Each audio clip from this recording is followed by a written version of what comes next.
નમસ્કાર વિદ્યાર્થી મિત્રો, આજે આપણે નફો અને ખોટના જે પણ દાખલા બાકી હતા એ વિડીયોના બીજા ભાગમાં પૂરા કરવાના છે અને આપણે નફો ખોટનું પ્રકરણ જે છે આ અત્યારના વિડીયોમાં પૂરો કરવાનો છે. આ જોયા બાદ જો તમને કોઈ પણ પ્રકારની તકલીફ હોય, મૂંઝવણ હોય, કોઈ પણ પ્રકારનો પ્રશ્ન હોય, કંઈ પણ ન સમજાણું હોય અથવા કંઈ પણ પ્રકારની કોઈ પણ પ્રોબ્લેમ હોય તો તમે મને ડાયરેક્ટ કોમેન્ટ બોક્સમાં પૂછી લેજો, જેથી હું તમને આની અંદર જ જવાબ આપી શકું અને તમારો જે પણ પ્રશ્ન, મૂંઝવણ કે પ્રોબ્લેમ હોય એને સોલ્વ કરીને તમને પરફેક્ટ તૈયારી થઈ શકે એવો જવાબ આપી શકું. તો આપણે હવે દાખલા ભણવાના રહેશે. તો સમજવાનું છે કે એક વ્યક્તિ જે છે જે 18,200 રૂપિયામાં ખરીદી કરે છે, તો આપણે સૌપ્રથમ ખરીદી મૂકી દેવાની છે. હવે એનો રિપેરિંગનો ખર્ચો જે છે 1800 રૂપિયા લાગે છે, તો આપણે ખર્ચ મૂકી દેવાનો છે. અને હવે એને 3000 રૂપિયા નફો કરવો હોય તો કેટલામાં વેચાણ કરવું પડે, તો આપણે આ 3000 ની નફો ગણી લેવાનો છે. હવે આપણે વેચાણ કિંમત શોધવી હોય તો ખરીદી ખર્ચ અને નફાને ભેગો કરવો પડે. તો 18,200 પ્લસ 1800 પ્લસ 3000, તો આ બધાનો સરવાળો કરીએ તો આપણને જવાબ મળે છે 23,000 રૂપિયા. તો હવે એને આ બધો ખર્ચો બાદ કરતા જો એને 3000 રૂપિયા નફો કરવો હોય તો એને આજે ટીવી છે એને 23,000 રૂપિયામાં વેચાણ કરવું પડે, ત્યારે તેને 3000 રૂપિયા નફો મળે. હવે દાખલા નંબર 2 કે એક પંખો જે છે 750 રૂપિયામાં ખરીદવામાં આવે છે. હવે તેના પર 18% નફો મેળવવો હોય તો વેચાણ કિંમત શોધો. સૌપ્રથમ દાખલામાં આપણને નફો આપી દીધેલો હતો અને અહીંયા નફાની ટકાવારી આપેલી છે. તો હવે આપણે વેચાણ કિંમત શોધવાની છે. તો સૌપ્રથમ વેચાણ કિંમત શોધવા માટે શું કરવું પડે, તો વેચાણ કિંમતનું સૂત્ર જે છે ખરીદ કિંમત પ્લસ નફો, તો આ બંનેને મિક્સ કરીએ તો આપણને સાચી વેચાણ કિંમત મળે છે. હવે અહીંયા ખરીદ કિંમત જે છે આપણને 750 રૂપિયા જોવા મળે છે કે એક પંખો 750 રૂપિયામાં ખરીદી કરવામાં આવ્યો હતો. તો આપણી ખરીદ કિંમત જે છે 750 અને નફો અહીંયા આપણને 18% આપેલો છે, તો નફાને 18% જ લખવાનો છે. હવે 18% શા માટે 18%? તો આપણે અહીંયા જે 750 આપેલા છે એના 18% કરવા પડે, તો આપણને વેચાણ કિંમત જે છે એ મળી જાય. તો સૌપ્રથમ જે છે 750 રૂપિયા, હવે અહીંના 18%, તો 750 ગુણ્યા 18 અને એના ભાગ્યા 100. તો આપણે આની ટકાવારી કાઢીએ તો આપણને મળે છે 135. તો આ બંનેનો સરવાળો કરીએ તો આપણને જવાબ મળે છે 885 રૂપિયા. તો આની ચોખ્ખી વેચાણ કિંમત જે થાય છે એ 885 રૂપિયા થાય છે. પંખાની ચોખ્ખી વેચાણ કિંમત 885 રૂપિયા થાય છે. હવે દાખલા નંબર 3, એક ગાડીને 45,000 માં વેચવાથી 10% ખોટ જાય છે, તો ગાડીની પડતર કિંમત શોધો. એક ગાડી હોય છે એને 45,000 માં વેચીએ તો 10% ખોટ જતી હોય છે, તો હવે એની પડતર કિંમત શોધવાની છે. તો સૌપ્રથમ આ દાખલો સમજવાનો છે. 3 નંબર અને 4 નંબરનો દાખલો સેમ જ પેટર્નનો છે, તો આવો પણ પરીક્ષામાં પૂછાઈ શકે છે. તો સૌપ્રથમ જો પડતર કિંમત 100 હોય તો તેની વેચાણ કિંમત 90 થાય છે. 90 શા માટે? તો અહીંયા આપણને 10% ખોટ આપેલી છે. તો પડતર કિંમત હંમેશા કેટલી હોય છે? 100. પડતર કિંમતને મૂળ કિંમત પણ કહેવાય છે. તો પડતર કિંમત અથવા મૂળ કિંમત હંમેશા 100 હોય છે. તો 10% ખોટ જાય છે તો સામે 90% નફો થવો જોઈએ. હવે પડતર કિંમત 100 હોય તો વેચાણ કિંમત 90 થાય, તો અને વેચાણ કિંમત જો 45,000 હોય તો પડતર કિંમત કેટલી થાય? તો અહીંયા આપણે 3 રાશિ મૂકવાની થશે. તો સૌપ્રથમ પડતર કિંમત 100 હોય તો વેચાણ કિંમત 90 થાય અને વેચાણ કિંમત 45,000 હોય તો તેની પડતર કિંમત કેટલી થાય? તો સૌપ્રથમ 45,000 ગુણ્યા 90 અને એના ભાગ્યા 100, અહીંયા આપણે 3 રાશિ મૂકવાની રહે. તો 45,000 ગુણ્યા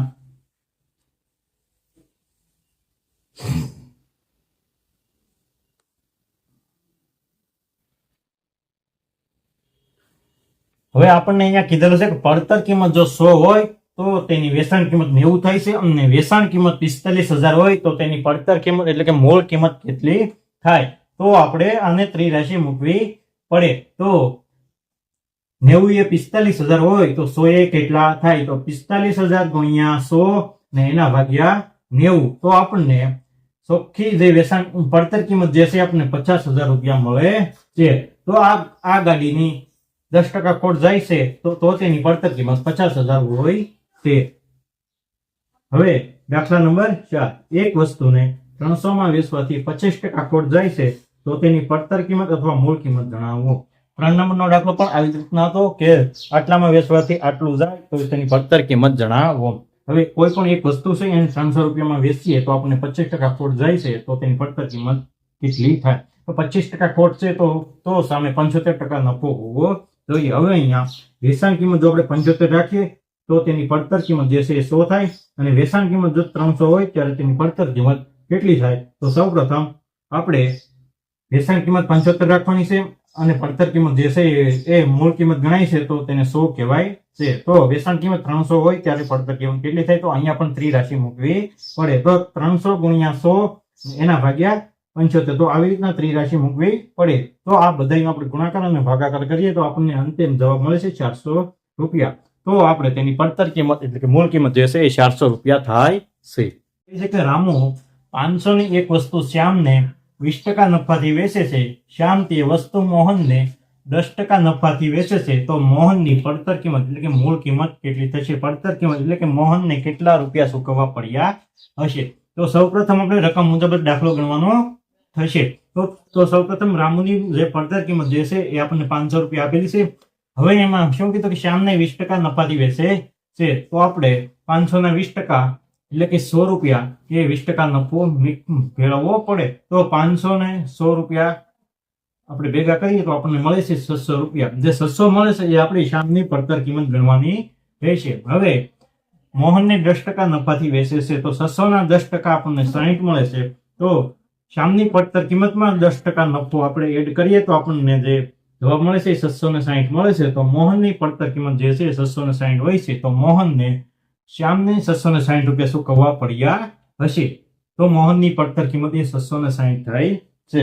હવે દાખલા નંબર 6 કે કોઈ વસ્તુને 480 માં વેચવાથી 20% ખોટ જાય છે તો તે વસ્તુને 30% નફાથી વેચીએ તો કેટલી વેચાણ કિંમત થશે? તો રકમ સમજવાની છે. રકમ એકદમ સરળ છે.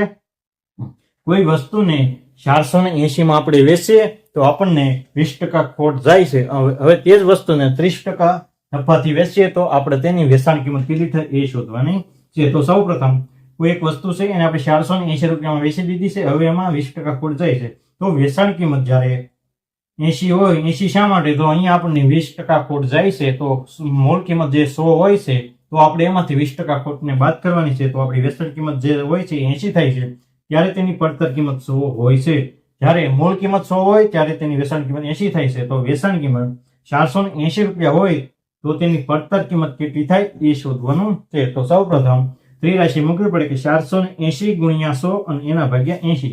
તો આપણને જવાબ મળે છે 600 રૂપિયા. હવે આ 180 ક્યાંથી આવે છે? તો આપણે આ 30% નફાથી વેચીએ તો તેની વેચાણ કિંમત કેટલી થાય? તો 600 રૂપિયાના 30% કરીએ તો આપણને 180 રૂપિયા મળે છે. હવે આ બંનેનો સરવાળો કરીએ તો આપણને 780 રૂપિયા એ સાચો જવાબ મળે છે. તો એક વસ્તુને 480 માં વેચવાથી 20% ખોટ ગઈ હતી. હવે આપણે એને 30% નફાથી વેચવી હોય તો આપણે એને 780 રૂપિયામાં વેચીએ તો આપણને 30% નફો થાય અને વેચાણ કિંમત એની 780 થાય છે. તો આપણને કોઈ પણ પ્રકારની તકલીફ થતી નથી. હવે દાખલા નંબર 7 કે એક મશીન પર 18% વળતર બાદ 13,489 તેની વેચાણ કિંમત છે તો તેની મૂળ સાપેલી કિંમત કેટલી છે? તો એ આપણે શોધવાની છે. આ વળતર વાળો દાખલો છે. તો એક મશીન ઉપર સૌપ્રથમ 18% વળતર આપવામાં આવે છે ત્યારે તેની જે વેચાણ કિંમત જે છે એ 13,489 થતી હોય છે. તો હવે એની આપણે મૂળ કિંમત એટલે કે સાપેલી કિંમત કેટલી છે એ આપણે શોધવાની છે. તો વળતરને આપણે અંદર એડ કરવું પડે. તો સૌપ્રથમ વેચાણ કિંમત 82 ત્યારે સાપેલી કિંમત 100 હોય છે. શા માટે વેચાણ કિંમત 82? તો આપણને 18% વળતર હંમેશા બાદ થાય છે. તો 100 માંથી વળતરને બાદ કરીએ તો આપણને અહીંયા વેચાણ કિંમત જે છે 82 હોય છે. તો તેની સાપેલી કિંમત એટલે કે મૂળ કિંમત હંમેશા 100 હોય છે. તો વેચાણ કિંમત 13,489 હોય ત્યારે તેની સાપેલી કિંમત એટલે કે મૂળ કિંમત કેટલી છે તે આપણે શોધવાની છે. તો સૌપ્રથમ આપણે અહીંયા ત્રિરાશિ મૂકવી પડે. તો 13,489 અને એના ગુણ્યા 100 અને એના ભાગ્યા 82. તો આપણને જે સાપેલી કિંમત જે છે આપણે મૂળ કિંમત 16,450 મળે છે. તો આપણે વળતરને આની અંદર નાખવું પડે તો આપણને મૂળ કિંમત મળે છે. તો સૌપ્રથમ ફરી વખત સમજાવી દઉં કે એક મશીન પર 18% વળતર બાદ 13,489 ની વેચાણ કિંમત છે. તો આપણે તેની મૂળ કિંમત એટલે કે સાપેલી કિંમત શોધવાની છે. તો સૌપ્રથમ વેચાણ કિંમત જ્યારે 82 હોય ત્યારે તેની સાપેલી કિંમત હંમેશા 100 હોય છે. તો વેચાણ કિંમત 13,489 હોય તો તેની મૂળ કિંમત કેટલી થાય? તો આપણે સૌપ્રથમ ત્રિરાશિ મૂકવી પડે. 13,489 એના ગુણ્યા 100 અને એના ભાગ્યા 82. તો આપણે 16,450 સાપેલી કિંમત અથવા મૂળ કિંમત મશીનની મળી જાય છે. હવે દાખલા નંબર 8 કે એક ફોન 5060 માં વેચવાથી 10% નફો થાય છે, તો તે ફોનને 4370 માં વેચે તો ખોટ કેટલી થાય? તો આપણને 5060 માં વેચીએ તો 10% નફો થતો જોવા મળે છે. હવે તે જ ફોનને 4370 માં વેચીએ તો ખોટ કેટલી જાય એ શોધવાની છે. હવે આપણે અહીંયા વેચાણ કિંમત 110, શા માટે 110? મૂળ કિંમત હંમેશા 100 હોય છે, તો તેની વેચાણ કિંમત અહીંયા 10% નફો લખેલો છે. શબ્દ પકડવાનો છે કે 10% નફો થાય છે તો એની વેચાણ કિંમત 110 થાય, ત્યારે તેની પડતર કિંમત હંમેશા એટલે કે મૂળ કિંમત 100 હોય છે. તો હવે વેચાણ કિંમત 5060 હોય ત્યારે તેની પડતર કિંમત કેટલી થાય એ શોધવાનું છે. અહીંયા આપણને 10% નફો કીધો છે એટલે 110, અને અહીંયા આપણને 18% વળતર બાદ થાય છે, તો અહીંયા આપણે ખોટ ગણાય છે તો ખોટને બાદ કરવાની હોય છે અને નફાને પ્લસ કરવાનો હોય છે, તો આપણે 110 લીધેલા છે. હવે 5060 ગુણ્યા 100 અને એના ભાગ્યા 110, તો આપણને 4700 રૂપિયા જે છે પડતર કિંમત મળે છે. તો મોબાઈલની પડતર કિંમત જે છે એ 4700 રૂપિયા મળે છે. હવે આપણે ખોટ શોધવાની છે, તો ખોટ કેટલી છે એ શોધવાની છે. તો ખોટનું સૂત્ર જે છે પડતર કિંમતમાંથી વેચાણ કિંમત બાદ કરીએ તો આપણને ચોખ્ખી ખોટ મળે છે. તો પડતર કિંમત કેટલી છે? તો અહીંયા 4700 રૂપિયા પડતર કિંમત, અને જેની વેચાણ કિંમત હતી એ 4370 છે, તો આપણને 230 રૂપિયા એ છે ખોટ મળે છે. હવે 4700 રૂપિયા એ 230 ની ખોટ જાય તો મૂળ કિંમત 100 એ કેટલાની ખોટ જાય? તો 230 ગુણ્યા 100 અને એના ભાગ્યા 4600, તો આપણને 5% ખોટ મળે છે.